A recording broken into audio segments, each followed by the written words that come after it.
When we last left Hawkins, Indiana, 11 closed the gate to the Upside Down, and Will survived possession by the Mind Flayer, but the same cannot be said for good old Bob Newby, who became demo dog food. With Stranger Things Season 3 right around the corner, let's take a look at what happened in the first 2 seasons to get them there. Here's your cheat sheet in under 3 minutes and 20 seconds. I am on a curiosity voyage. Welcome to Hawkins, Indiana, circa 1983, where a slimy monster escapes Hawkins' lab and grabs Will Byers, a regular kid on his way home from a game of D&D with his friends Mike, Dustin, and Lucas. Will's mom Joyce and brother Jonathan report him missing to the local police chief, Hopper. While looking for Will, Mike, Dustin, and Lucas find a girl named 11 in the woods. She explains that Dr. Brenner from Hawkins' lab is after her, and also that she can close doors with her mind. Naturally, Mike hides her in his basement. Mike's sister Nancy pressures her friend Barb into going to a party at Nancy's new boyfriend Steve's house. Seriously? Barb gets snatched by the monster and disappears, but not before Jonathan takes a picture of her. Will's body is found in the quarry, but Hopper punches his way into the morgue. Okay.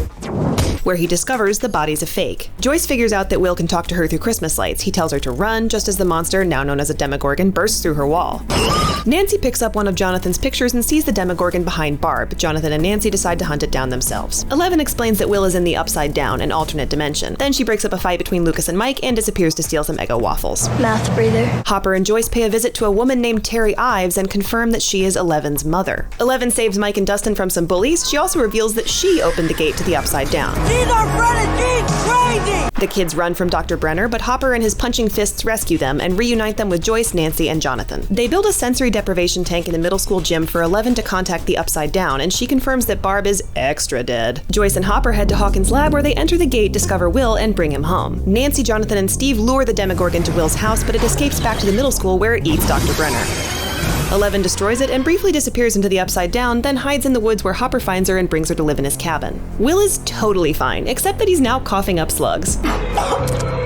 Fast forward to Season 2. Dr. Owens has taken the place of Dr. Brenner. Joyce is dating Bob Newby, aka Sean freaking Astin, and there are 2 new kids in Hawkins, Max and Billy. Why do you care? Hopper finds a bunch of rotten pumpkins and digs through the pumpkin rot to find a series of tunnels underneath the town that are actually the Upside Down. Naturally, he gets trapped. Oh, Jesus. Meanwhile, Will keeps flashing into the Upside Down and scribbling a giant shadow monster. What if you didn't have to use words? Dustin finds a little pollywog in his trash can, but Will realizes it looks an awful lot like the Upside Down slug he barfed up in Season 1. Dustin keeps his garbage lizard anyway, which is too bad because it grows up to be this.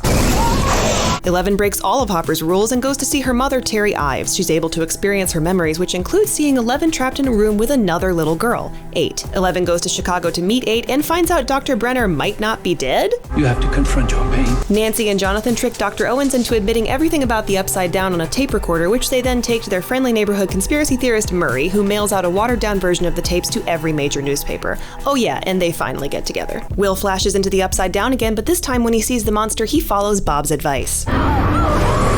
It was bad advice. He's possessed by the Mind Flayer now. You should go now. Let's pick up the pace. Bob and Joyce rescue Hopper. They bring Will to Dr. Owens, but the power goes out in the lab and locks them all inside with the demo dogs. The only person who can turn the power back on is Bob. He does it, is awesome, and is immediately eaten. Rudy! Hopper and Joyce drive the monster out of Will. Billy hits on Nancy's mom, beats the crap out of Steve, then gets injected with a sedative by Max. 11 and Hopper close the gate. Mike and 11 finally kiss. 11 is now Jane Hopper. Cute. And the monster is still alive in the Upside Down, just waiting to flay some minds in Season 3. Season 3 of Stranger Things drops on July 4th, but if you can't even wait that long, be sure to check out our IMDb brief that breaks down all the Easter eggs you might have missed in the Season 3 trailer.